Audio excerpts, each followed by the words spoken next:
My name is Gina. I'm 38 years old and I own a wedding dress shop in the city. I love my job. My husband, Alex, is an architect, and we have 2 kids, Sam and Olivia, who are both in grade school. They keep us busy, but in a good way. Family, though, can be tricky. I get along well with Alex's parents and his younger brother, Mike. But his older sister, Carol, is a different story. She's 42, has been married 3 times, and is always looking for husband number 4. If there were an easy way to deal with her, I would have found it by now. Let me describe a typical family dinner at my in-laws' house. The dining room is cozy and well-lit, full of conversation.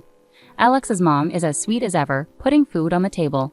Mike and his wife, Jane, are helping with the kids, keeping them busy. And then there's Carol, lounging dramatically on a chair with a glass of red wine, talking loudly enough to overpower everyone else. Carol, waving her glass, says, "So Gina, still playing dress-up with those brides? When are you going to design something real, like haute couture or something?" I hold back my response, focusing on serving mashed potatoes. I've learned that arguing with Carol only makes things worse. Mike jumps in, trying to change the topic. "Hey Carol, heard you're planning another wedding. What's the lucky guy like?" Carol smirks. "Oh, you know, successful, rich, the usual. Not that you'd get it, little brother." Jane gives me a sympathetic look. She knows what it's like to deal with Carol. We exchange a knowing eye roll. The dinner continues with the usual mix of jokes and jabs, especially from Carol. She's skilled at making conversations about herself. Alex catches my eye and gives me an encouraging nod. We're a team, and handling Carol is just one of the challenges we face together as a family. As the evening winds down and we say our goodbyes, I hug my mother-in-law tightly, feeling her support. Driving home, Alex reaches for my hand. "You okay?" "Yeah," I sigh, watching the city lights blur past. "Just another day, right?" "Right." Alex agrees warmly. "But we have each other, and that's what matters." He's right. Despite the drama with Carol, we have a strong bond and our own little world. One typical Thursday morning, I was busy in my atelier sketching a new design idea. The studio was peaceful, with only the gentle hum of the sewing machine where Lisa, my assistant, was working on an urgent order. That's when my phone rang. It was Jane, Mike's wife. "Hey Gina, guess what? You won't believe what I just heard," Jane's voice crackled mischievously over the phone. I leaned back, eager for a break from the morning routine. "Tell me, what's the scoop?" "So, Carol's tying the knot again. 4th time's a charm, right?" Jane chuckled, and I couldn't help but join in. "Seriously? Again? What's the story this time? Did she find another rich guy looking for a trophy wife?" I asked, half-jokingly. "Exactly. Some big-shot real estate guy from out of town. She's planning another extravagant wedding. Get ready, because you might get the call for a dress soon," Jane warned. I sighed, imagining the headache ahead. "Thanks for the heads up. I better stock up on aspirin and patience." Lisa, from her sewing station, chimed in, having caught the gist of the conversation. "Not Carol again. Her last dress was a nightmare with all those changes she kept making to the lace." "Yeah, I remember," I said, rubbing my temples at the memory. "Let's hope she finds a different designer this time." But fate and Carol had other plans. Just after I finished talking with Jane, the doorbell of my atelier rang, announcing a visitor. Speak of the devil, and there she was. Carol swept into my shop, draped in a designer scarf and oversized sunglasses. Her mother, Helen, followed behind, looking apologetic. "Gina, darling, I need your magic touch again." "We're planning another wedding," Carol announced loudly, taking off her sunglasses and eyeing my shop with barely hidden disdain. I plastered on a smile, masking my reluctance. "Carol, congratulations on your engagement. But are you sure you want to go through the dressmaking process with me again? Last time was quite eventful." "Oh, come on. Who else in this town can handle my impeccable taste? Plus, you owe me for not completely botching the last dress," Carol retorted, her laugh sharp and brief. Helen gave me a pleading look. "Gina dear, I know Carol can be a handful, but we really need your help. You know, family." "Yeah, family." I repeated the word, family, the bitterness evident in my tone. "Okay, Carol, let's see what we can come up with. But this time we're doing things my way. Deal?" Carol pursed her lips, clearly displeased with the conditions, but reluctantly agreed. "Fine, but I have specific ideas this time. It needs to be spectacular, more spectacular than before." As they left, I turned to Lisa, who was grinning. What did I do to deserve this? Lisa shrugged sympathetically. "Who knows? But if anyone can handle Carol's drama, it's you." The rest of the day blurred by with fabrics and sketches, but Carol's upcoming 4th wedding and the troublesome gown occupied my mind. The next week, true to her word, Carol burst into my atelier with a thick folder under her arm and determination in her eyes. Helen followed, her smile strained, clearly prepared for her daughter's demands. Okay, Gina, I've scored Pinterest and Instagram. I know exactly what I want this time. It's going to be bold, beautiful, and a little scandalous, Carol declared, slamming the folder onto my worktable and flipping it open to reveal a collection of extravagant wedding dress designs. I took a deep breath, browsing through her selections. Carol, these designs, they're quite bold and youthful. Are you absolutely sure this is the direction you want to go? What's that supposed to mean, Gina? You think I can't rock these styles? Carol snapped sharply. No, Carol, it's not that. These designs are just very revealing. Maybe we can adjust them to better suit your taste, I suggested, hoping to find common ground. Carol brushed off my concerns. I know exactly what I want, Gina, and I want something that will wow everyone. So can you make it happen or not? Reluctantly, I nodded and grabbed my sketch pad. Okay, let's refine these ideas a bit. How about we start with the silhouette? We can find something that really flatters your figure. As I began sketching, Carol leaned over my shoulder, offering her feedback with all the subtlety of a bulldozer. No, that's too conservative. I want something low-cut with high slits. Think sexy, Gina, think. And it has to be pure white, bright white. I paused, pencil hovering. White again, Carol. You wore white at your last 3 weddings. Maybe we could try something different, like a soft peach or a bold red. Carol slammed her hand down. White, Gina. I won't settle for anything less. And add lots of crystals and pearls, loads of them. The fitting sessions that followed were just as intense. Each time Carol came in, she demanded changes. More beads here, less stitching there. Make it more fabulous, Jana. It's not hitting the mark yet. Each request came with a please that sounded more like a command. One afternoon, after a particularly exhausting session where Carol insisted the neckline wasn't deep enough for the 3rd time, I vented to Lisa, who had been by my side through it all. Lisa, if I have to redraw that neckline one more time, I might just turn that dress into a curtain. Lisa chuckled, handing me a cup of tea. Hang in there, boss. It's almost over. And hey, at least it'll be a wedding no one will forget, especially with Carol wearing one of your designs. As I returned to my sketches, tweaking yet another detail, I braced myself for the next fitting. Carol's wedding was approaching rapidly, and I had a feeling the real drama was still ahead. Today was crucial. I had just finished calculating the costs for her elaborate gown, and it was time to discuss the numbers. Carol swept into the atelier with her usual dramatic flair, leaving a trail of expensive perfume in her wake. Her mother, Helen, followed quietly, wearing an expression that suggested she'd rather be anywhere else.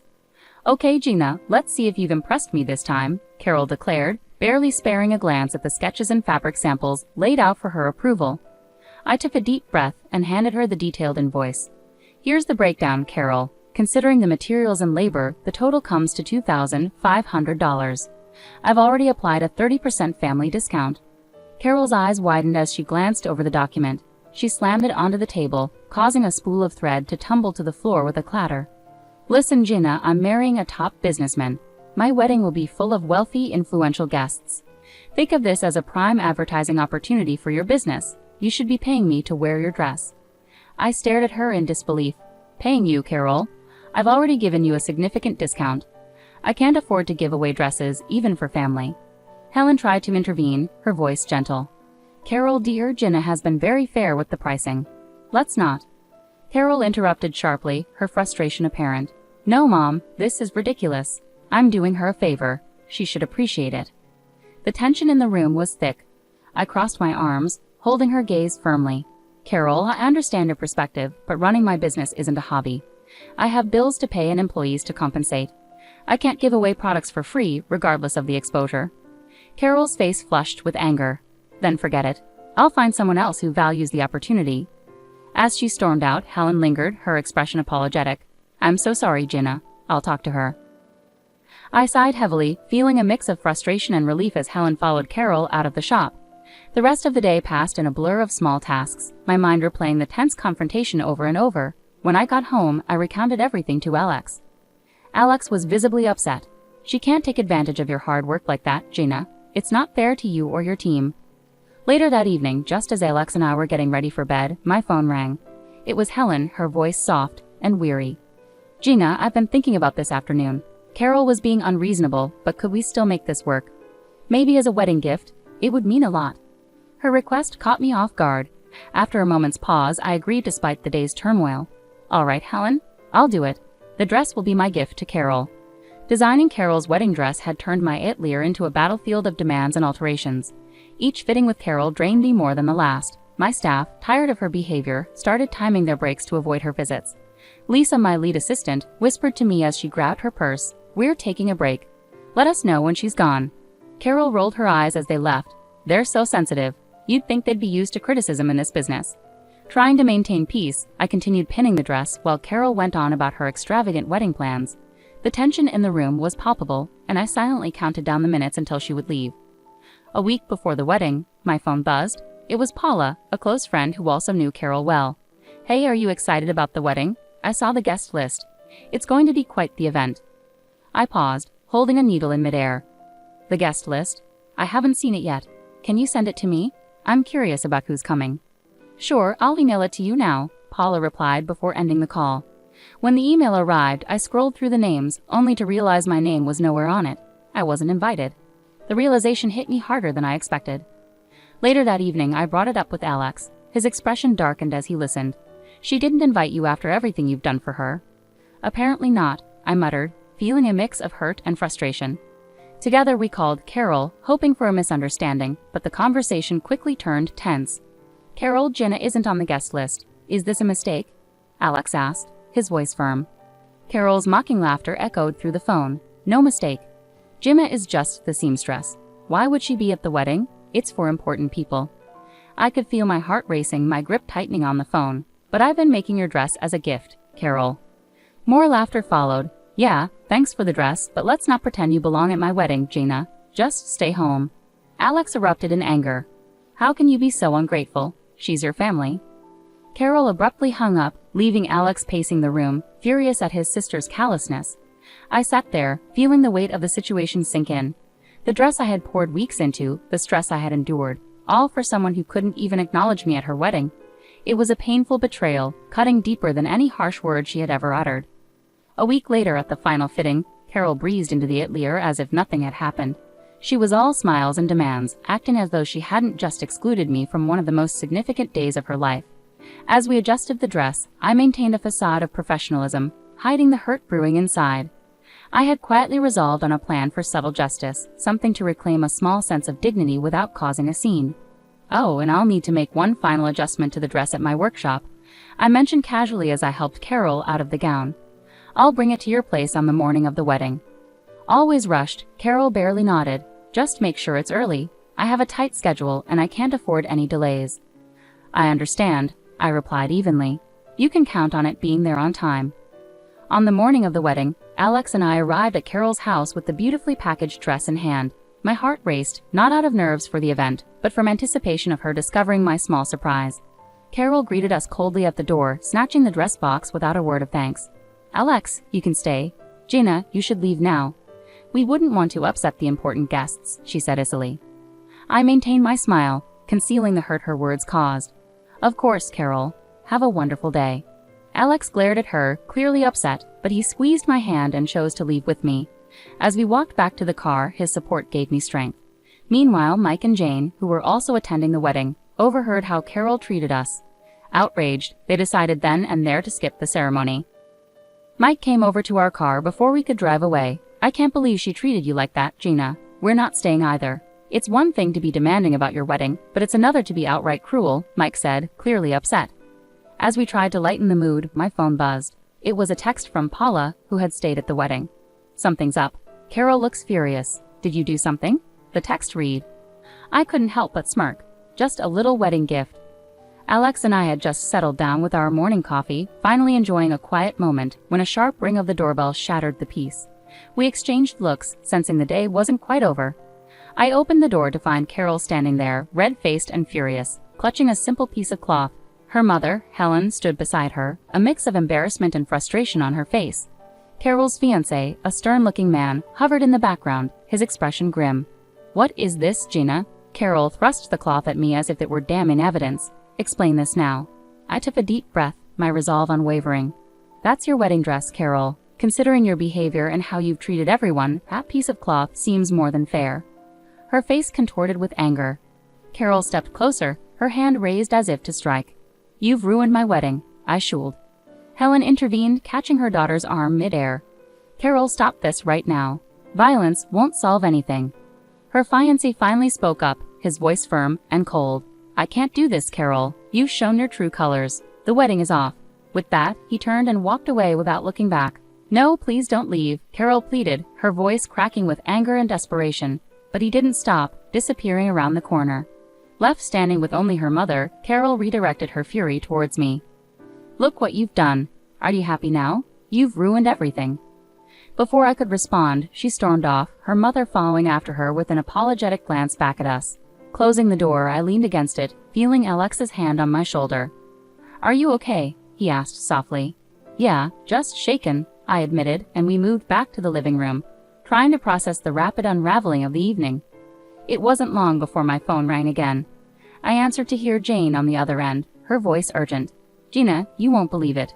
Carol's refusing to pay the wedding organizers now, and it's turned into a huge mess. They've called the police." My heart sank. Oh no, that sounds awful. Did they really have to call the police? Yes. She was causing a scene, screaming at them, demanding her money back since the wedding didn't go through. It escalated quickly, Jane explained. As I hung up, I sank heavily into a chair, guilt gnawing at me. Maybe I went too far, Alex. This all feels like it's spiraling out of control. Alex sat beside me, taking my hand. "You stood up for yourself, Gina. Carol's behavior has been unacceptable from the start. This is on her, not you."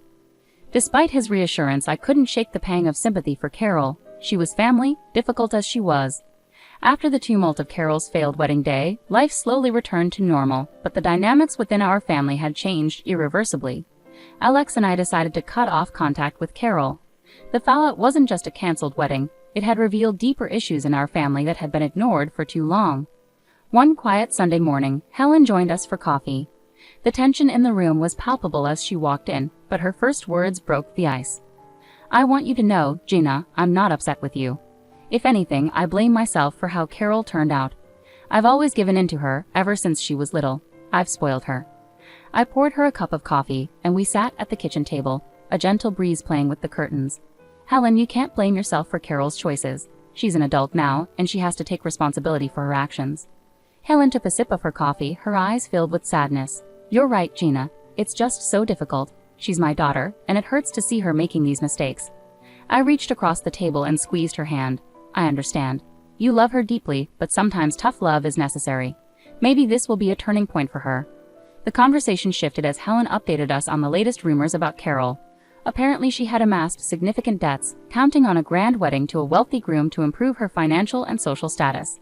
Now that the wedding was off and the groom had left, she was allegedly avoiding creditors. "It's a mess," Helen confessed, shaking her head. "She's keeping a low profile, trying to sort things out. I just don't know how she plans to handle all the money she owes." Alex, who had been quietly listening, finally spoke up. "Mom, it's a tough situation, but maybe facing these consequences will be a turning point for her. She might learn to be more independent and stop relying on others to bail her out." Our conversation delved deep, blending regret with a glimmer of hope. It was evident that Helen struggled with balancing her love for Carol and her frustration with her actions. Before she left, Helen embraced me tightly. "Thank you, Gina, for being honest and handling everything with such grace. I'm sorry it had to come to this." I hugged her back, offering reassurance. "It's okay, Helen. We're family and we'll find a way through this. It might take time, but we'll work things out." After Helen departed, Alex and I spent the rest of the day in contemplative silence. The situation with Carol had left a lasting impression, reminding us of the complexities within family relationships and the valuable lessons that can emerge from confronting difficult realities.